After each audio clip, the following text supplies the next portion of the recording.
everyone, my name is Starlight. And I'm Obi Joe. And today we're going to give you a tour of the greenhouse and gardens. We're going to start with myself first in the gardens, and then we'll pass over to Obi Joe and she'll show you in the greenhouse. Alright, follow me around and I'm going to show you kind of what we have going on here. This is obviously really early in our growing season.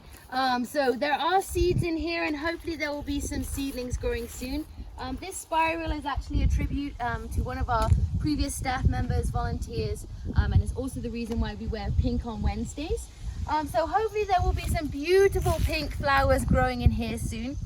It may have been warm down in the flatlands for a while now, but up here we have a very short growing season and we actually had snow just 2 weeks ago. So that's why you'll see things now, they're kind of small and hopefully they're going to be beautiful in the next coming months. Over here we have our rock garden. This was actually created by a group of our previous CITs and they worked to build this. Over here we have some chives growing and some more herbs kind of growing in this one. So these will hopefully be our zinnias soon. And then we have our other bed over here. And this will hopefully be beautiful zinnias soon too. Then we have our fairy garden over here. Newly redesigned fairy garden. So we've got a bench here that people can sit at. And this is our beautiful fairy garden, which is a big hit with Tinkerbell here on camp.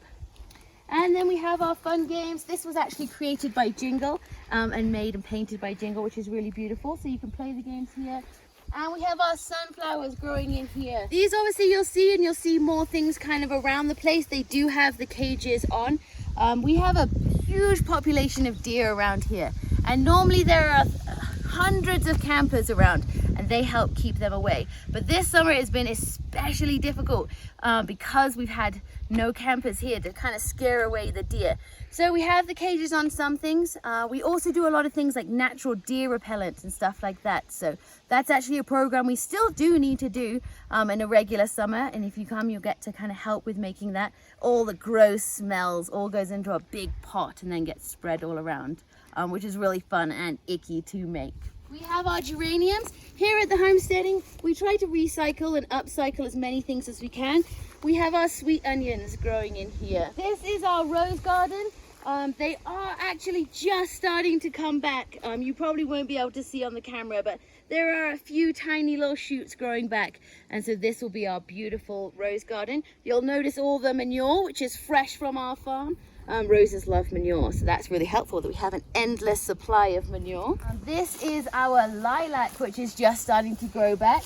On this side, you can't actually see anything yet, but we do have potatoes planted in here as well. And so you'll see the soil is a lot lower. That's because with potatoes, as they grow, you keep mounding the soil up to keep the potatoes growing. So hopefully soon you'll see another video with lots of potatoes growing. You'll see all our watering cans here. This is one of the farm and greenhouse chores. You get to come over here and do watering in the morning and the evening. Over behind this white fence here, we do have corn growing. We did a little experiment. We grew some inside and outside, and I'm sad to say that they are not doing so well outside, but it's good information for us to know.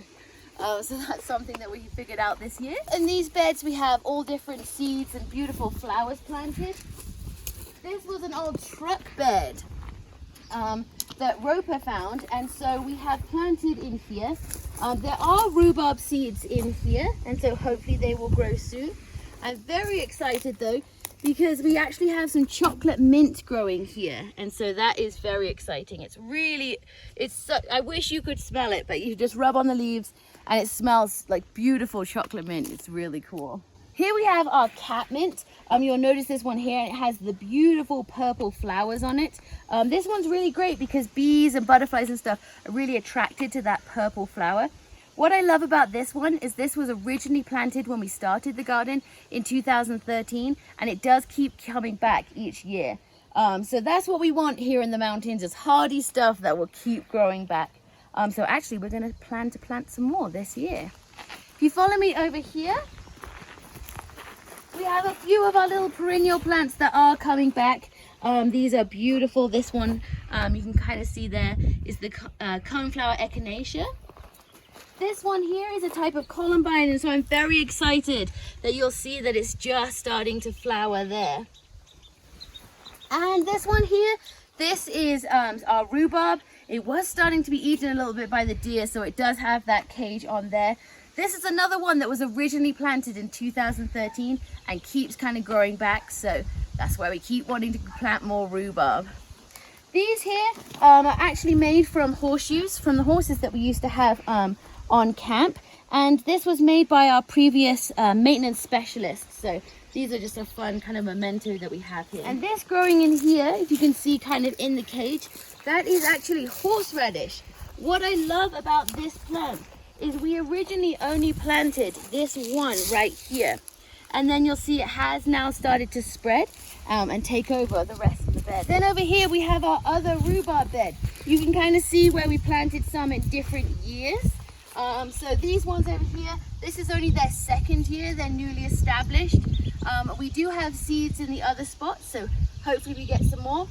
This one here is a few years old now, and so this one is nicely established. But what we're going to do now is we actually need to harvest some of this rhubarb for a program that OB Joe is going to be doing soon. Okay, so we have our rhubarb here. Like I said, you can cook with them, which OB Joe is going to do later. But what I'm going to do now is show how you can eat it raw. So you want to chop those off. We don't want to eat those, but this is really good. We're going to put that in our compost later. So we have our stem then.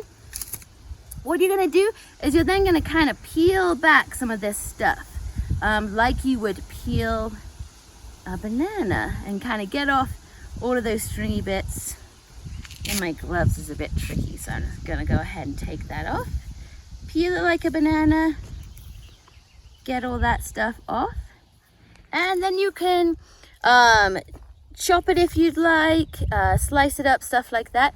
What's really good, if you have a little bit of sugar, dip it in the sugar because it's kind of sour, or just go ahead and eat it. Delicious. We are now at our compost area of our greenhouse and gardens. It's really important that we do make compost for a number of reasons. One, it's really important that we put nutrients in the soil. Here in the mountains, the soil is kind of sandy and rocky and it needs a lot of help. So we put that goodness back in. The other reason is we have so much soil here, and if we can make more soil and make good soil, that is really going to help us out. The other reason as well is it's a good way to use all of those kitchen scraps and all of those kind of things. We try to reuse and recycle as much as we can. So like I said earlier, we've got our leaves here. You can put all kind of things in your compost. Cuttings from the garden is perfect, but also fresh kitchen scraps, like I said. Fruit peels and stuff like that. You want things that haven't been cooked with other things. So before you cook your potatoes, those skins peeled off, stuff like that. Like stuff like bananas, a really good source of potassium for you and the plants, and they need it too. Your eggshells are really, really good source of calcium, and you can put those in. All different things. When you make your compost, you want to have a mixture of what we call green and brown. The green is the fresh stuff like this. It obviously doesn't have to be green. An orange peel would still be considered green because it is that fresh. You do actually want more brown than green. And the brown is stuff like dry leaves, stuff like that. You could also use paper towels and stuff like that if they don't have anything on. You're also going to put coffee grounds in, is a really good source as well. That would be your browns. And also manure, and obviously we have a lot of manure here. So helping out of the farm, clearing out that manure, and then putting that into your compost as well is a really good source. So what you would do is you would have your compost, you would kind of put it all in. What we have here is we have an in mixing and an out system. And so these ones are currently in. So these things, just to kind of help it, I'm just going to kind of break it up a little bit. Just helping it break down a little bit quicker. And so you would kind of put those in there. You want to kind of cover it up. We cover ours up, especially just with wildlife and stuff. We don't want them to come and eat this stuff. So we'll cover that up. Keep stirring it. That's really important. You want air to go in to help the decomposition. And you actually need to water it just like you do your plants too. And that's going to help it break down. So this is our current in. This one was made before, and this one is now ready to go. So you kind of dig down in there and you'll see there's that beautiful soil, nice and dark with all of that goodness in there. That's going to help our plants grow. We have a whole lot of composting happening. We also have these black bins over there. That helps to break down the food stuff really, really quickly because it's kind of warm and contained in there. It also is kind of nice because you can spin these really easily. Instead of having to use the pitchfork and do it, you can just spin these around. It's really one of the nice things. We get to use all those things from the kitchen and not throw them away. We can actually still use them and enjoy them and let them help our plants here in Tomahawk. This is our other part of our composting area. We again have the 3 systems. These 2 here were actually ready, and so we've already emptied those out to help out in the garden and kind of doing all of that over here. This one here is now done, and it is in the cooking stage. You'll notice we've blocked it all up and kept it contained in here. All that needs to happen with this now is we're still going to continue to water it and stir it occasionally, but not as often now. It doesn't need to be constantly stirred like the others do. And so that one will be cooking away and it will be ready for next summer. You'll notice here we have a lot of pine needles in it and also the aspen leaves. And both of those things are quite acidic. And so if you're in an area where you're going to be putting those dried leaves in, you're going to need to counteract the acidity. And so what you could do then is you want to put the alkaline charcoal and ash back in. And so if you have a campfire, which we do typically when we're not on fire ban, have a lot here at camp, we collect all of those ashes and we also mix those into the compost as well, which is a really good source of that alkaline, that charcoal and that carbon as well. So there's another way to reuse when you have those ashes. Obviously when they're nice and cool, you can put those in your compost as well. So that's it for the gardens. Thank you so much for joining me. And now over to Obi Joe, and you get to see inside our greenhouse. So I'm going to take you inside. Everything that you have seen both outside and inside so far has all been started by seeds that we have then been planting year after year after year and reharvesting them. So all the growth that you're going to see in there is from previous years, just like what everything out here was. We've had some great help both in our greenhouse and in our garden. So a big, huge thanks to Cookie and Papa Joe, who are awesome volunteers of ours, as well as Mama Ray, who is one of our site managers here on camp, and as well as Sky, who's part of our outdoor programs team. So huge thank you to them. So come on in and follow me.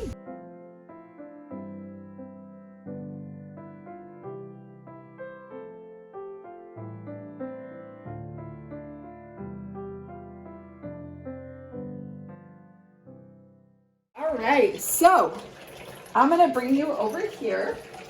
To start off, we're just gonna kind of go around. So here we have some lavender, which is a 2nd generation lavender that we have growing. As well as down here, we have some forget-me-nots. Forget-me-nots are super easy to grow, super hardy, beautiful, beautiful flowers. Next, we have tomatoes, which I'm gonna be talking a lot about tomatoes. But here is one set of tomato plants that we have here. Next is our grape. Our grape isn't looking super hot. This is a 2nd generation grape for this year. It's not doing super great. We ended up transplanting it recently, and we're trying to kind of bring it back to life and get it a bit more hardy. So one thing that's huge about grapes is they need super well-drained soil. So sandy soil works super good in them. They also, you don't want to get them waterbogged or anything like that. They need to have great drainage. So lots of water, but great drainage. Next is the inside corn, which we have going here. So as you can tell from both outside, our corn inside is doing really great. In with our corn, we also planted this onion right here. Just to kind of see how it's going. So we have a sweet onion going right here in the middle of our corn. As you can see, we have all of our beautiful succulents and stuff like that. This little guy, he's actually 4 years old, this little dude right here. So pretty cute. We also have a bunch more sweet basil up here. We have some dark basil going on here. Under here, there's some thyme. As you can see, this peppermint that we grew this spring is about ready to kind of come up. And so I just kind of like work this here, but he's ready to be planted. I've got some eggshells that we save, that we add to the tops of soil. And what that does is it kind of keeps down all the slugs and bugs and aphids and stuff like that. They don't like walking over the eggshells. It also just adds a nice amount of calcium to your soil. What I've also got right here is our mix. We've got a compost here. So we ended up mixing it with a little bit of garden soil just to get a bit more of that brown in. As Starlight had mentioned, this particular compost that we ended up harvesting, we just felt like was a bit too green. So we ended up adding some brown. But as you can see, like there's some really great already eggshells in here, some manure, things like that we have going on. So just super, super hardy. Added a little bit of gardening soil, and we've got some great compost going on right here. So next, I'm gonna show him back over there. Right here, I've just got a mixture of a whole bunch of different types of tomatoes, as well as some sweet basil right here, and some more dark basil right here and here. Basil and tomatoes do excellent together.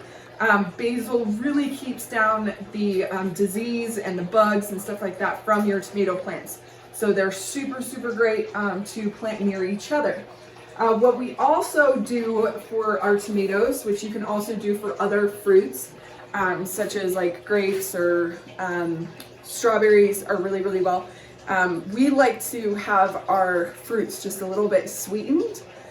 Just a little bit more of that like candy flavor from your fruits. And the way to do that is to take just like a teaspoon of baking soda, and you just lightly sprinkle a little bit of baking soda on top of your soil about once every like 2 to 3 weeks. And as your plants grow, it'll really, really sweeten the fruits. So all the nutrients from that baking soda. Next over here, we have a boysenberry. This boysenberry has also been growing since 2013. So this is one of our perennials that we just keep growing and keep coming back and coming back and coming back. Here we have some rainbow peppers. They love to have full sun. Anytime you plant peppers, do keep in mind the seedlings don't do super great when you transplant them. So if you start your peppers from seeds, or even if you get seedlings from the store, they kind of go through a little bit of a shock for about the first week after you've transplanted them. So just kind of keep them in mind. Also, if you're wanting to grow any kind of pepper, sweet peppers, jalapeno peppers, these are rainbow peppers, anytime you want to grow them from seed, we recommend using like a heat mat to go underneath. That heat mat keeps the pepper seedlings really, really warm. When growing, they need to stay very, very warm. The soil needs to stay warm. The water should be warm when you're watering, things like that. You should never water your peppers with cold water. Here I've got the jalapeno, more basil, just a whole bunch of basil. We have some cinnamon basil here, sweet basil, more cinnamon basil right here, more cinnamon basil down here. Basil is super easy for us to grow here in the greenhouse, and we end up harvesting like a lot of seeds from the basil, so it's just easy to keep them going. You don't want your seeds to sit for very long. You want to keep your seeds growing year after year after year. The more generations, the hardier that seed is going to be to grow. So it's something that we continually try and keep going. We have the beautiful columbine that was just featured recently on our Instagram. This here is celery plant. We actually grow this for the celery leaves. This won't actually produce like actual celery, but it'll produce these gorgeous celery leaves where we can then trim and use in like different dishes. Here we have our sunflowers. We have our lemon sunflowers right here. And then we have right here is our mixed sunflowers, which are these guys right here. These sunflowers are gonna get so incredibly tall. Before they flower, they're just gonna keep growing and growing and growing. Next, we've got some fun Cosmo flowers up here, and just like a really nice like purple, pretty hanging plant right there. Just a real pretty flower. Next, over here, we've got some lemon mint. That is what is happening in here, as well as just down under the bottom, we have more forget-me-nots. So we like to grow a lot of forget-me-nots. They just produce such beautiful flowers, and then we can like reseed them. Next, right here, we have our teddy bear sunflowers, which are also ready to bloom. Like you can kind of come in really close and look, but the teddy bear flowers, they're called teddy bear because they stay like really kind of like short and small little guys. But yeah, there's almost 4 different teddy bears kind of growing in here.